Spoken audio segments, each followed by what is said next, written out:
Good morning. Thank you for coming back. And I'm not great at estimating numbers, but it looks like we have at least 30 people in the room. So yay, that means we can proceed. Dana wanted me to remind you all that in case you needed childcare, there is childcare available. All ages can hang out in the nursery. So if that's something that you'd like to take advantage of, I know that's where my kids are hanging out. So we have that option. Let's see. Go ahead and get started this morning. And Kelly has some opening words and a chalice lighting for us.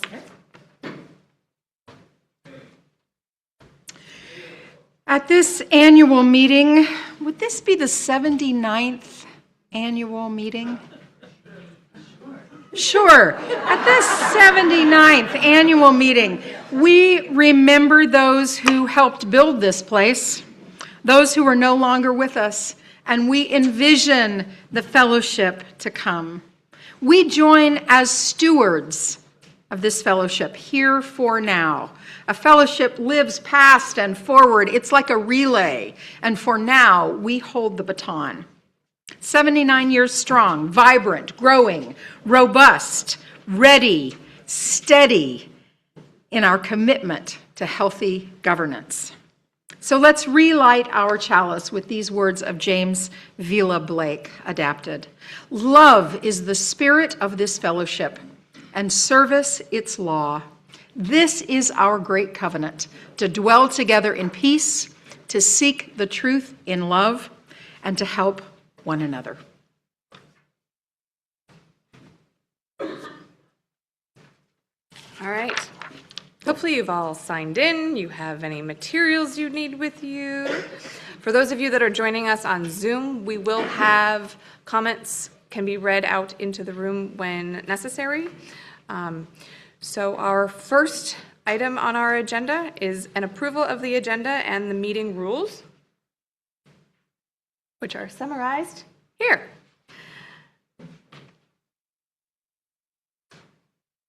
So, can I have a motion to accept the agenda and the meeting rules? Thank you, Robin. Second? Thank you, Mike. All those in favor of accepting the agenda and meeting rules? Aye. Any opposed? Fantastic. We'll move on to approving the minutes from the 2024 annual meeting. We have a motion to accept those minutes. Thank you, Jeff.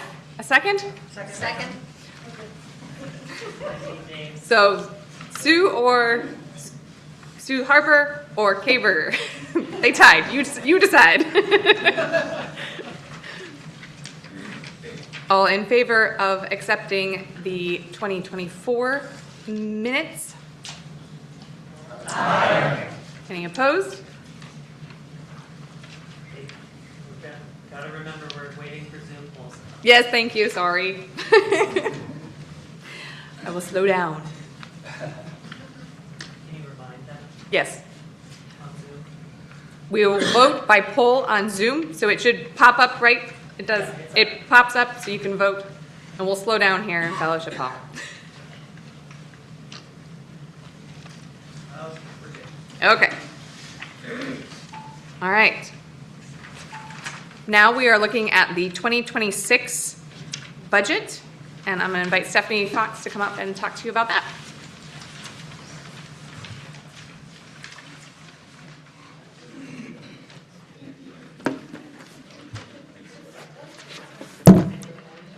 Well, good morning. First of all, I want to say thank you and congratulations on a really successful pledge drive.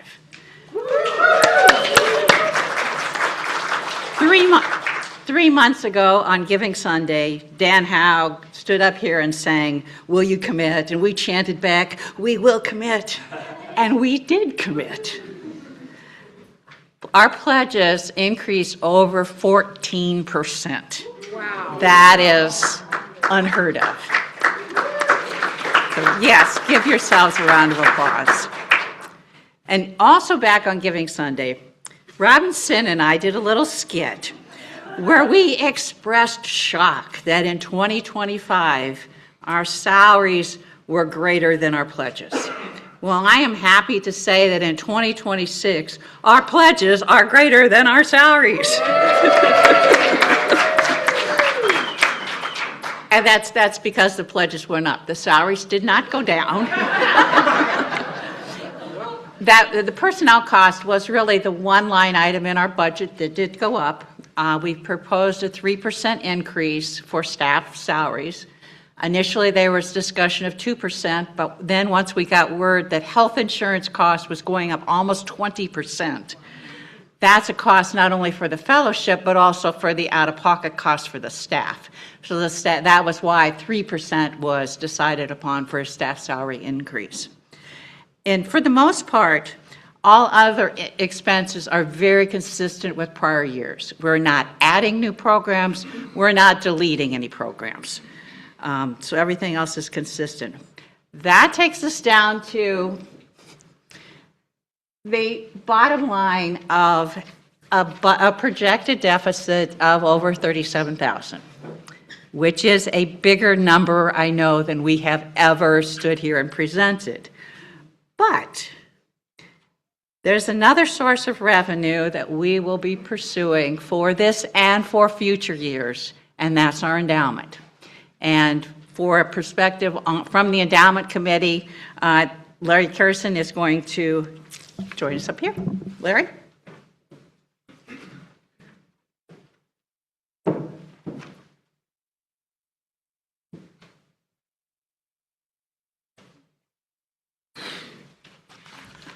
Okay, everybody take a deep breath and relax. I'm going to tell you what I'm not going to tell you. You probably think that with Stephanie wearing her $ t-shirt and the number that you see up here, that I'm here to say we're going to go into a full court press for raising another $40,000.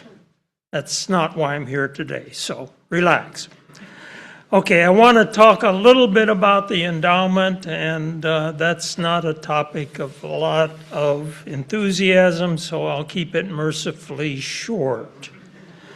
We have had an endowment for 30 years, started in 1996. A number of far-sighted individuals in the organization saw the need to have backup support that would be there over the years. So the endowment was initiated and has prospered ever since. That was 30 years ago. Times have changed. Think about 30 years and think about the changes in your life. Everyone has seen a lot of changes. There is one clause in the endowment that has been there since its inception, remains there. I'm going to quote it because it is pretty stark. It says, "The fund is not intended to be and shall not be used as the replacement or substitute for regular fellowship budget pledge receipt, nor any other special funds of the fellowship." So that's pretty solid. That's been there since day one, and we have used that philosophy all the time since then. However, as I say, things have changed. A couple things that I would highlight that have changed. Number one, the endowment has grown. It started out with a few people participating, a few dollars invested, and that was our endowment. A number of people have stepped up over the years and added to that endowment. We have had favorable investment returns over the period. Our endowment is now in the neighborhood of $700,000, which is, that's fairly serious money. So we're in fairly sound financial position from an endowment perspective. The second condition that has changed drastically during that 30-year period is our budget has increased. Our staff has increased. We did have made a big point during our pledge drive of the staff that we have, the strength of the staff, the opportunity for program growth with the staff that we have.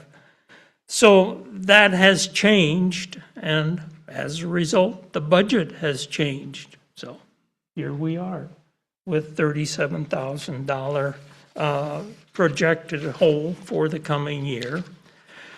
We would like to have you consider, as a fellowship, that we change the philosophy of the endowment fund in some regard. We would like to propose that there be an opportunity for use of a portion of the endowment income for supplementing the operating budget if required. If required. We do have professional management of the endowment fund.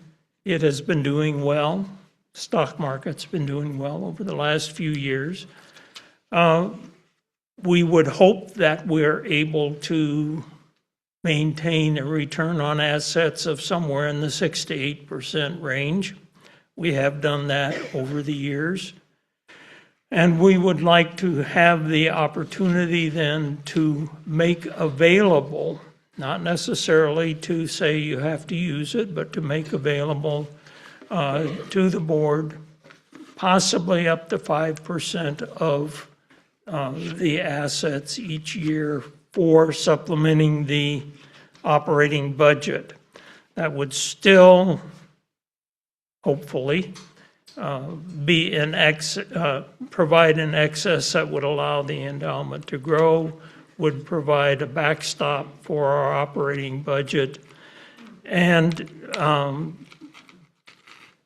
give us a sound financial footing. So over the next few months, the next year probably, we will be looking to get input from the fellowship. Do you want to make this change? It is a philosophical change in the administration of the endowment. Do you wish to make the change? What kind of conditions would you like to put on the changes to the enabling document so that we are able to maintain the integrity of this resource? So we will be doing that. This is just a heads up that this will be coming after the endowment committee, after the board has expressed their desires on how they would like to see these changes take place. There will be a proposed change to the enabling document of the endowment, and that will come back to the full membership for a vote and will need to be approved at that time. So this is just a heads up. This is what we're thinking about. If you have any questions about that, be happy to entertain those questions and really would look forward to your input. And with that, I think Stephanie's looking for approval of the budget. A couple of comments.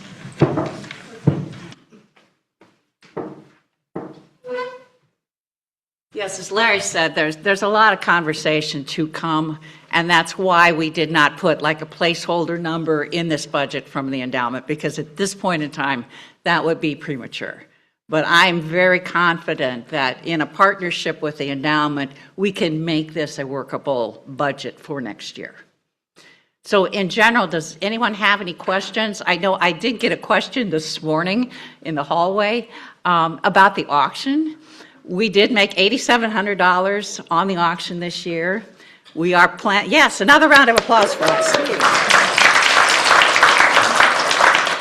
We are tentatively planning another auction for the coming year, And whether or not those proceeds would go to the operating budget or to an outside cause is still to be determined. That's why there is no line item in the budget for the auction.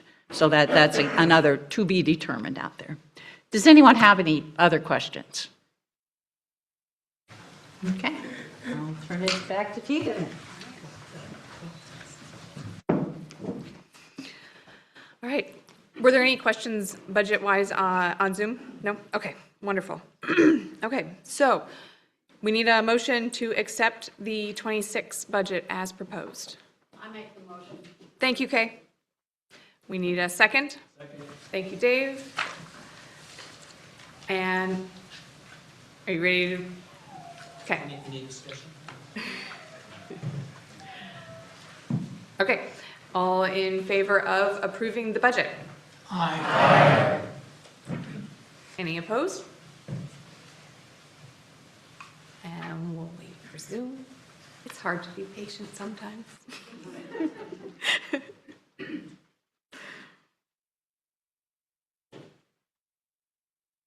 Okay. All right.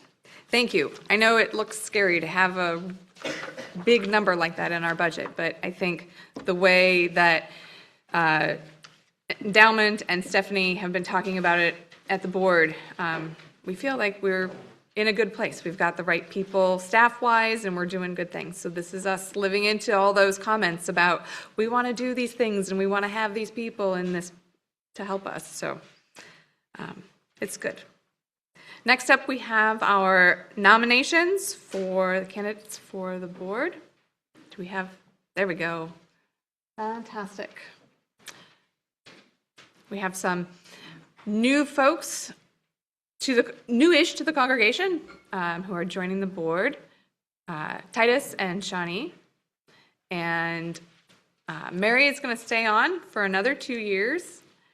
And Molly Helmers is going to join us. And Robin is going to take over president. You notice that the past president position is vacant. I agreed to 3 years. I've done 3 years. So I'm not going to stay and fill the past president position. So.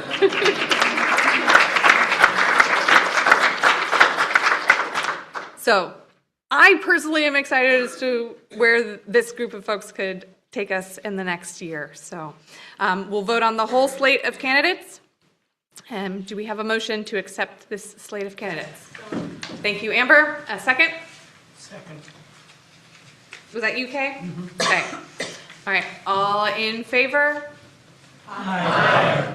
Any opposed?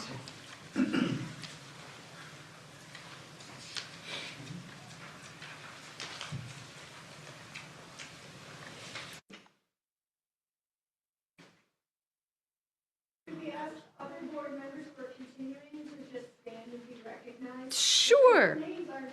That's true. That's true. If you are going to be on the board next year and you are in the room, could you please stand up?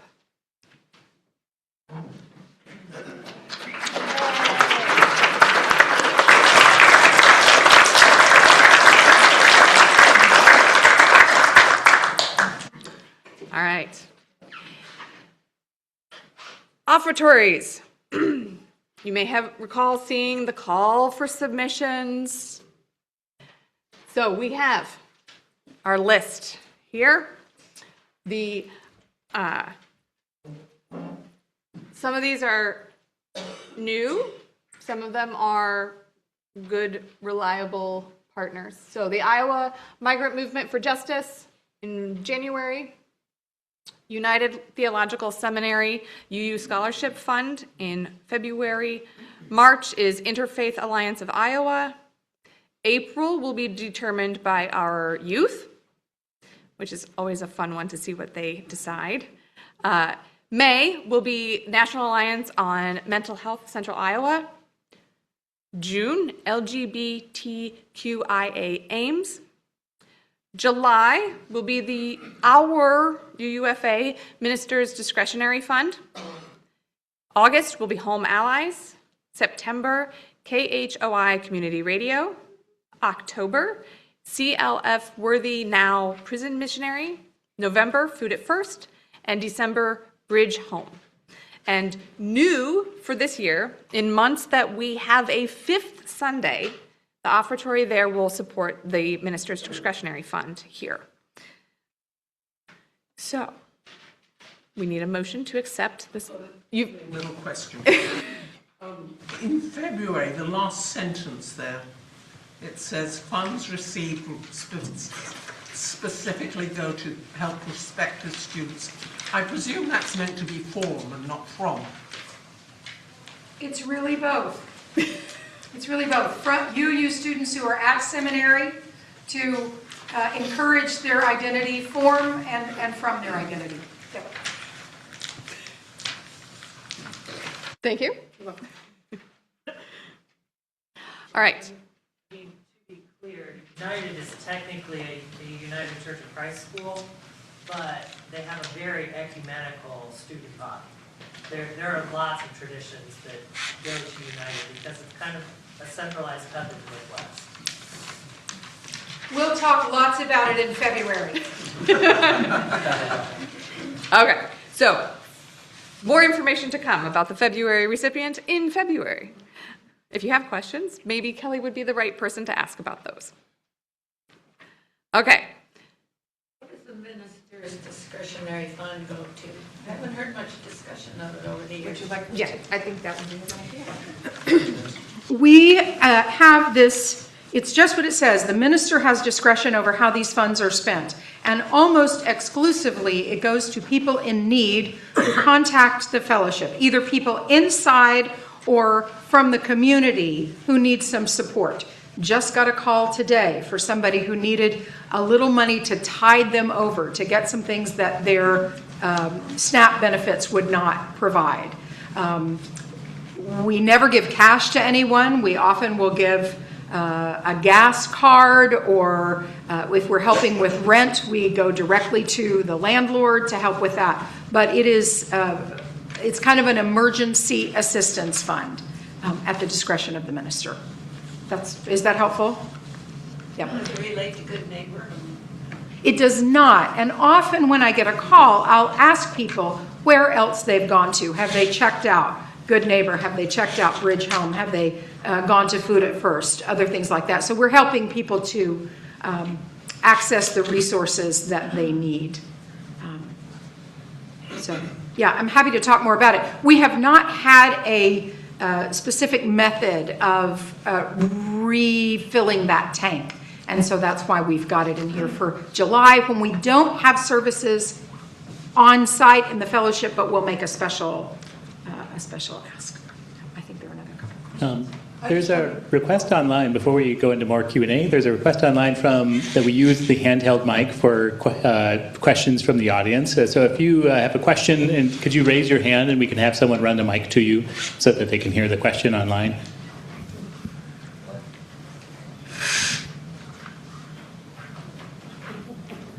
I just wondered about how much we spend every year in the minister's discretionary fund. Have you been here a year? I have been here a year and a few months, and I think I'd have to ask Bradley about that. I'm not exactly sure what the number is, and it's gone up recently. I'm getting more requests. Anecdotally, because it takes time to look up the numbers, it's been very, very low because we have not intentionally funded this resource for those that come to our doors. I've been here, I'm going into my 12th year, and I think it's pretty safe to say that it's been used once, maybe twice a year for a couple $100 per year at the most. And we've turned people away. So by funding this as being intentional about it, we can change that, and we can be, I don't know, a beacon of hope.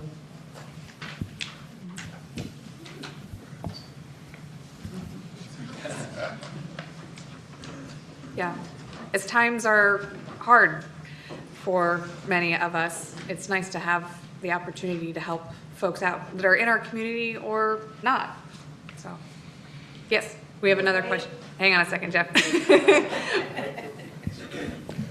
Would the fellowship be open to taking donations specifically for that fund, or other methods of making sure that it's adequate? Do you mean that could someone make a donation just for the minister's discretionary fund? Perhaps. That's a yes. We'll figure out the methodology to do that. That's a hard yes. Yeah. Thank you, Jeff. Actually, we are prepared. We are prepared. You can go to Brother. uufames.org/give, and there is already an option for the minister's discretionary fund.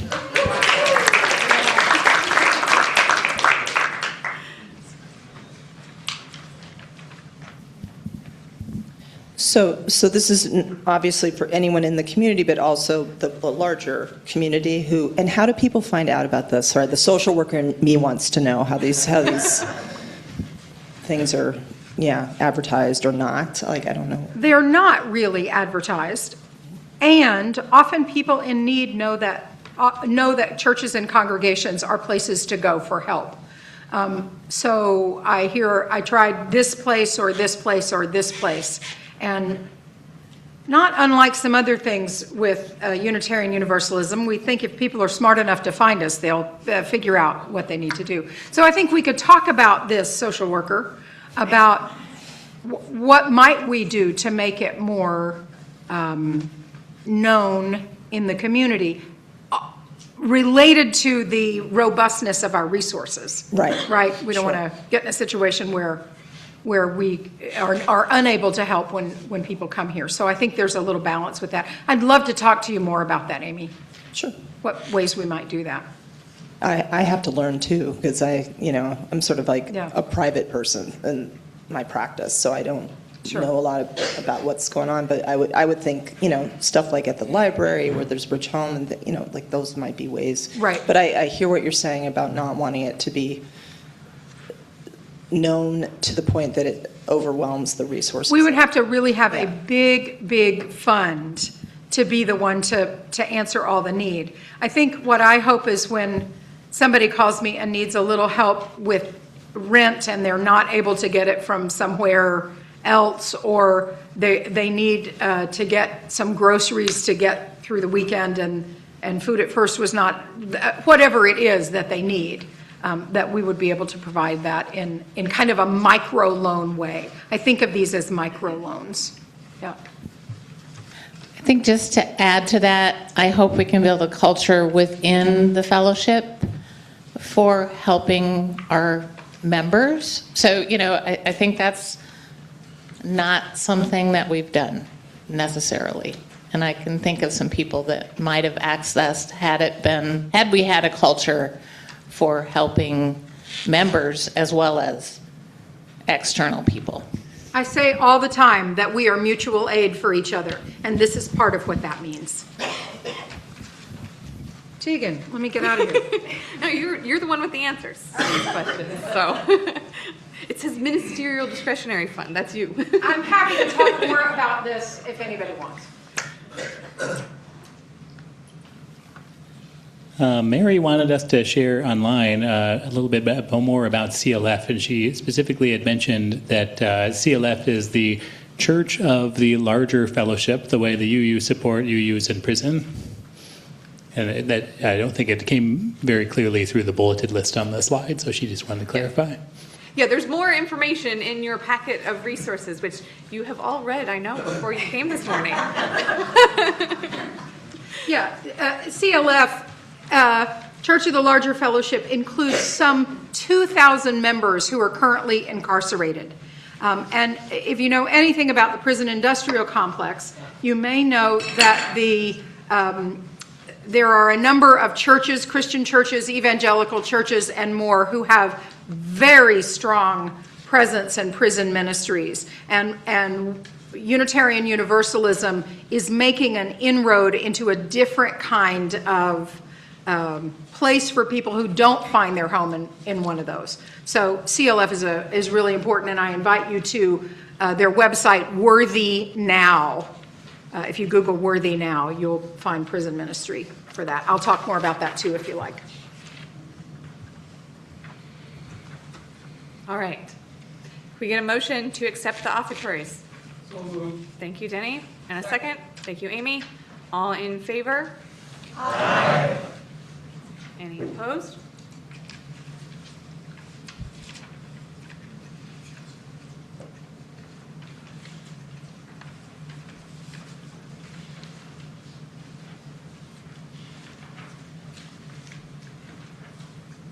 All right. Thank you.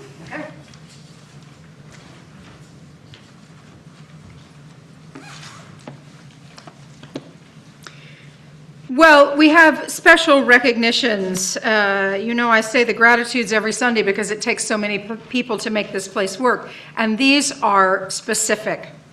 For our grounds folks, people who have been members of the grounds team and maybe going off this time. Am I correct? They're going off this time?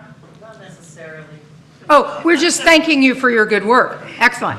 Dennis Folleen, Jeff White, and Larry Kearson for tackling several projects over the last few years, from tree removal to hauling countless loads of brush, debris, and leaves, to planting new prairie plants on the hillside in the summer heat. You folks have consistently shown up to pitch in.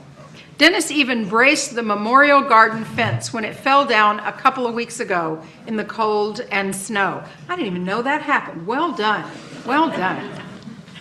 Cheryl Lawson, for about as long as any of us can remember, Cheryl has been a significant help in or been the leader in the work to beautify our outdoor spaces.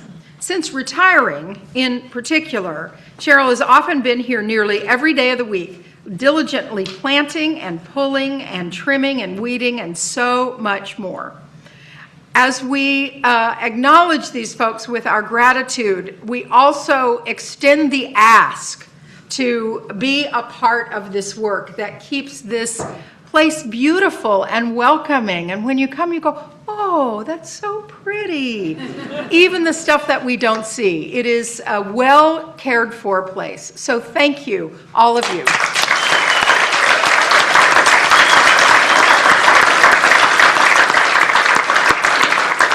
I want to say others of you have joined in on special work days, so your hand is in it too. Your dirty hands are in it too. And for our outgoing board members, Cheryl Lawson, you have been an at-large board member from 2024-25. Nicole Ossie, at-large board, 24-25. Jamie Garganis, when we were having trouble finding folks for the board, coming back from COVID, and we were having some challenging staff transitions, Jamie came forward. Jamie always comes forward. Bless you, Jamie. She was on the nominating committee at the time, and she volunteered to be president in 2022, carrying us through the retirement of Reverend Kent and the start of the interim period with Reverend AJ. She stayed on as president in 23 and doubled up on her past president term too, for a total of 4 years of service this round. She's been on the board in the past too. And Tegan Walleen, oh, this is not written here, but how lucky I was to come in as a minister here during your board presidency.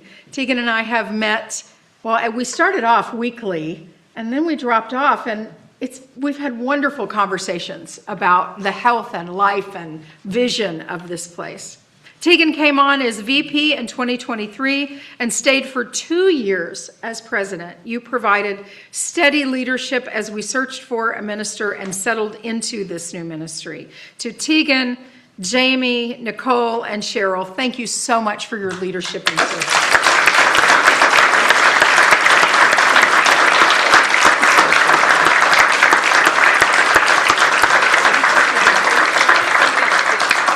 We have some things. Do we know who goes to who? Yes, they're all. Of course, they're all nicely labeled because, you know, Bradley organizes all those things.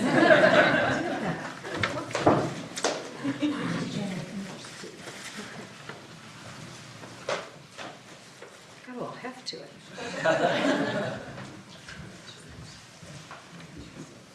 Jamie, I'm going to come, I set this right here beside you. Thank you.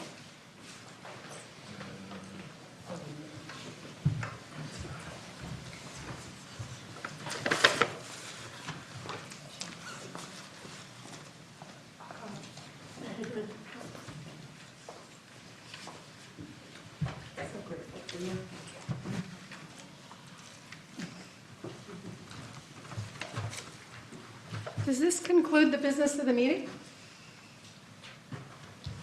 It does. If you're thinking about serving on the board, I would recommend it. It has been a wonderful experience to work closely with our staff and with other members that I may not run in the same circles with. And it has been a really wonderful experience. So if you're thinking about it and nominating calls you, maybe say yes. Second.